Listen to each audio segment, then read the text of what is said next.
Test. Test 1, 2. Is this working? And why do I test? Well, because my last test was filmed in slow motion. Hey friends, it's Lee. I'm here in Miami, and I thought what better way to fill my time in this hotel than by answering some of your questions. Over on my Facebook page, I opened up a Q&A, and this is the video where I answer your questions. So let's dive in. John would like to know, as a cruise director, do you ever have to wear a uniform? The answer is, with Carnival Cruise Line, no. The cruise director doesn't wear a uniform for many reasons, but mostly it's to do with personal expression and style, individuality, and also approachability. Uniforms can sometimes create a little bit of a boundary or influence a perception. So for that reason, Carnival Cruise Line cruise directors don't wear a uniform. Have I ever wore a uniform as cruise director? Yes, I have. With my first cruise line, Cruise and Maritime Voyages, I actually got to wear one of those fancy white jackets that you see the hotel director, chief engineer, and captain wear at the Carnival Cruise Line. Captain's welcome. John also asked, is the cruise Wi-Fi on the ship better than the passengers' Wi-Fi? And put simply, no. No, it's not. Internet access on a cruise ship it's a marvel that we've got it anyway. Once upon a time, teams had to work on paper documents and making phone calls. Now we do have internet access, and that access does have to be divided between the access needed for the business, the access needed for the guests, and then what's left in the bandwidth is of course afforded to the crew. I can say, as a crew member for 8 years now with Carnival, my access to the internet has been more than enough, and it's getting better and better and better as time goes on, and there's crew welfare programs to make sure that the team do have access to instant messaging services to stay in touch with family and friends at home, because that's so important. My friends over at Cruise Addicts have asked, what are the responsibilities of the fleet cruise director position? Now, I feel like this is a question a lot of people have asked in this comment thread, so let me dive in. The fleet cruise directors travel the fleet, supporting the cruise directors and Fun Squad entertainment team members on our various vessels. There's 4 of us. Now, one of us is likely to be on vacation, because we do get those on a rotation. So that means there are 3 active fleet cruise directors in service. I myself have 9 ships that report directly to me, but we are out there and accessible by the entire fleet. We'll do ship visits, so we'll do operational visits, or sometimes we might have to go in at short notice, maybe to cover as cruise director or to support due to events and circumstances that arise, because this is real life out there, isn't it? We'll also ideally go and support new cruise directors stepping up into the position, or if there's been a landmark milestone event along the way. We'll review the entertainment program and offerings. We'll offer feedback, comments and suggestions, and of course, a ton of praise. One of my favorite things about this job at the moment is being able to get out around the fleet and to see, and not only see, to celebrate my cruise director family and the Fun Squad for the great work they're doing day in and day out. On top of that, of course, there's side projects and preparations, developing new initiatives and events and activities, and a ton of exciting paperwork and emails. Gary would like to know, in your new role, how far in advance do the cruise directors know you are paying them a visit? And he said he misses me. I miss you too, Gary. Some of the cruise directors know well in advance, and others it could be a week, or maybe sometimes just days. Plans occasionally have to change due to cabin availability or other external factors. We do always let the cruise directors know that we're coming. We're not like some sort of surprise squad of fleet cruise directors that just turn up on a ship unannounced. We are always transparent when it comes to letting the team know that we are paying them a visit, whether that's a day visit or a full cruise or multiple cruises, we'll let them know. We also let them know what our objectives are, what the aims of the visit are, if there is something very specific that we're joining the ship for. Erica has asked, how often will you be changing ships or itineraries? And to be honest with you, Erica, all the time. I've just done the tail end of a Journeys cruise on the Dream, which had me on board for over a week. I then joined the Conquest for just 4 days. I've got some day visits planned in February. I'll be based in Cozumel, and as the ships come in to port, I'll join the ship with the Fleet Cruise Director team to connect with the cruise directors and the fun squad on board. So the answer is pretty regularly, because as I mentioned, there is external factors that influence where we will be, how long we'll be there for, and also cabin availability. Sometimes with the best of intention and the best laid plans, other things happen on board, and a space that I would occupy needs to be taken by somebody else for whatever reason. So my plans can change at the last minute. And for that reason, I don't have a published schedule anymore. Many of my friends, cruisers, have been asking how far in advance they can know my schedule. Can I publish my schedule? And I hope that demystifies the reason why I can't publicly publish my schedule, because it's all subject to change and at the very last minute. And I would hate to disappoint anyone that tries to line up a cruise with me only to find that I have to go somewhere else or I can't join the ship that I intended. Thank you so much for your question, Erica. Carol has asked, with your new job, what do you miss the most? I think anybody that steps away from being the cruise director probably misses that sense of connection and presence. It's not just about being in the spotlight and hosting game shows, but Family Feud, Love and Marriage, the deck parties, of course I miss those. But more than that, I miss the connections. I miss the connection with the crew. I used to be a part of a team that were resident on a ship for a shared period of time, whether it's 4 months or longer.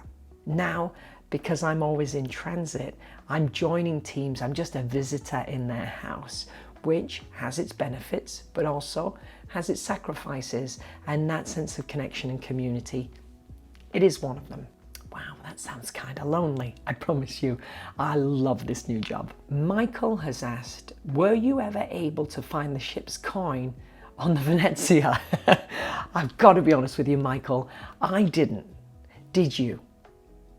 Let me know in the comments. Has anyone? Let me know in the comments below. Michael asked me where the coin was on Venezia, and I was so new to the ship, I had no clue, and I still don't.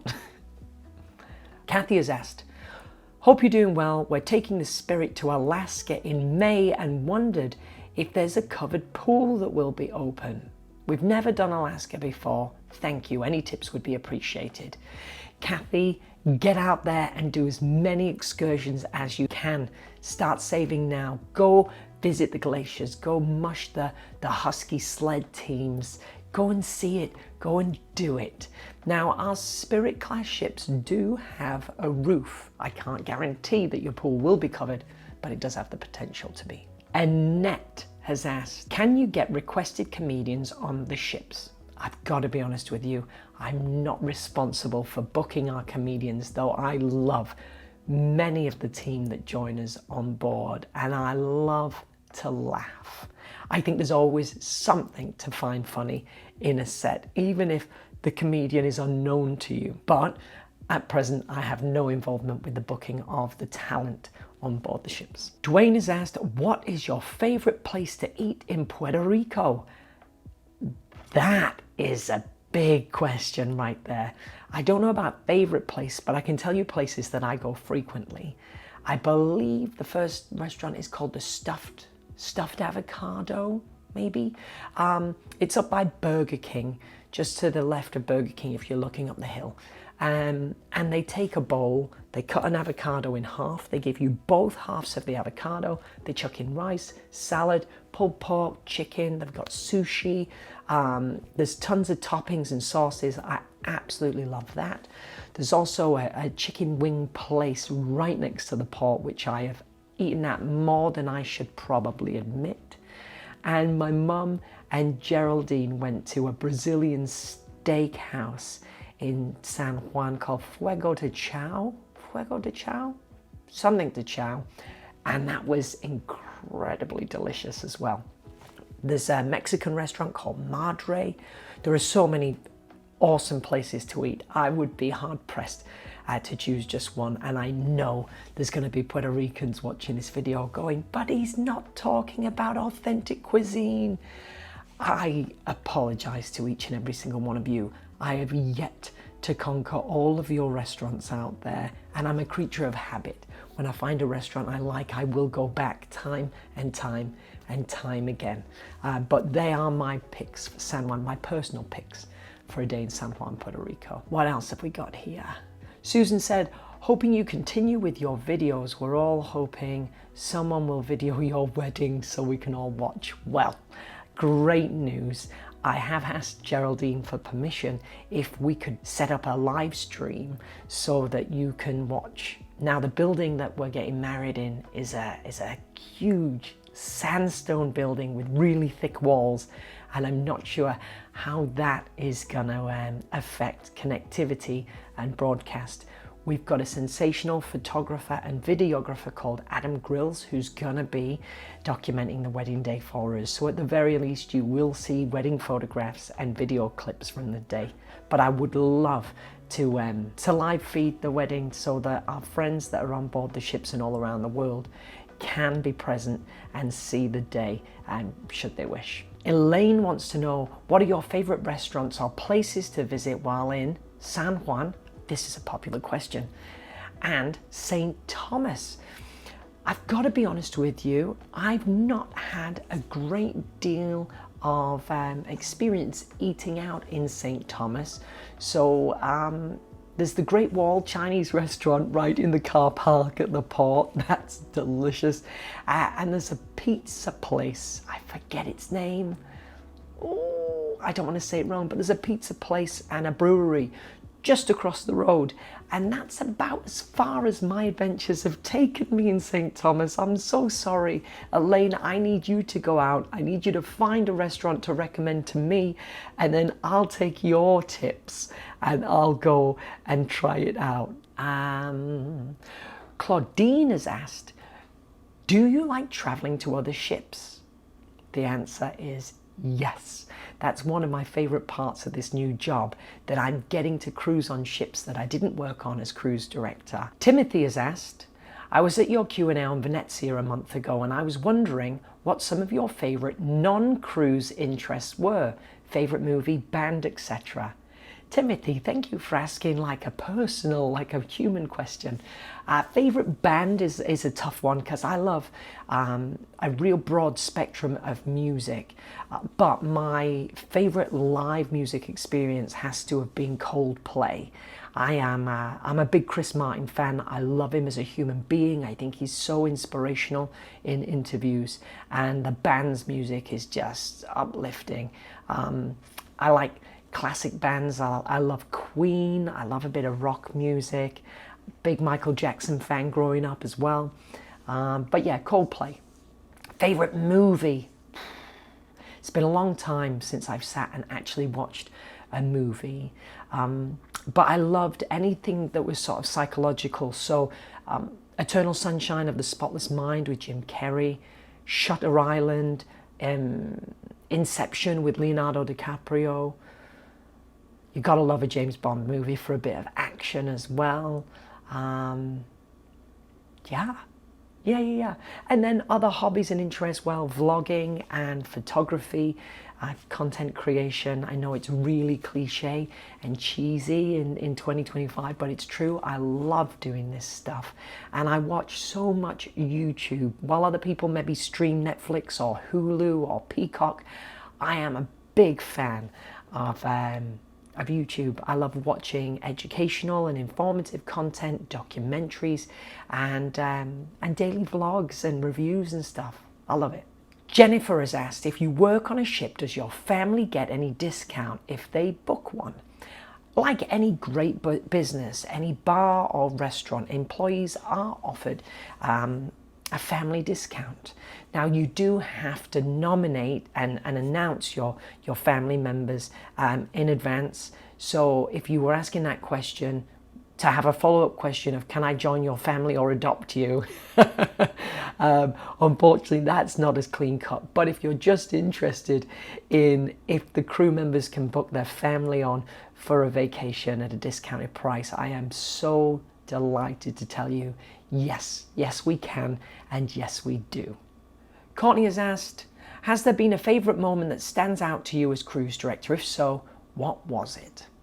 Quite honestly, how can I not say the inaugural season of Celebration?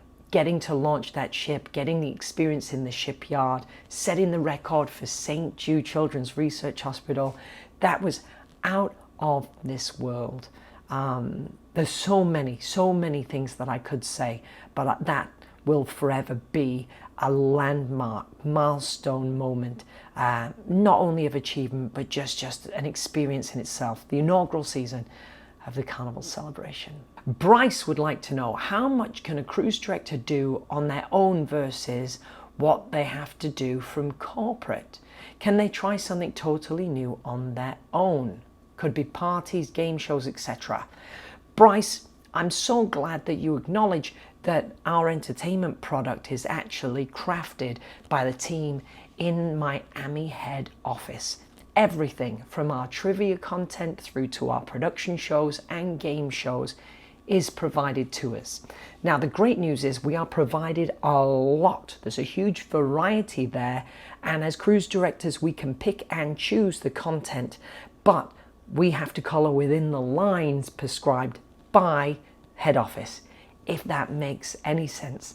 And I always encourage the cruise directors that I'm working with now as a fleet to be as creative as they possibly can within those parameters that have been set forth. Sometimes, excuse me, sometimes it's not always what you deliver, but how you deliver it. I'm sure our frequent cruisers have been to countless versions of the Love and Marriage show, but in my experience traveling around the fleet, no two cruise directors have delivered the same show.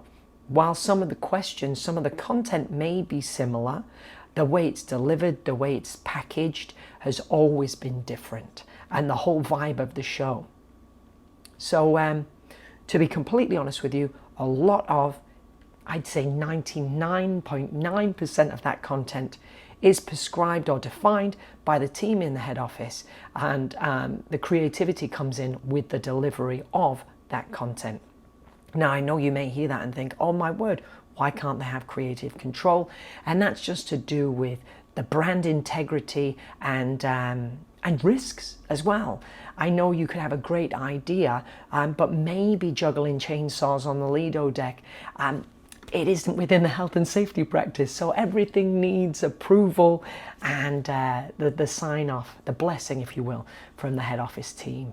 And I think that's great as well for personal accountability, because if I try something and it flops and it was my idea, then that blame is on me. Whereas if it's the content has been tried and tested and approved, then we can just fine tune the delivery. Amy has asked, when do you want to come snuggle Coco and Gigi? Oh, for anyone that's confused, they're the names of Amy's dogs, and I frequently request puppy photographs because I love dogs, I miss dogs.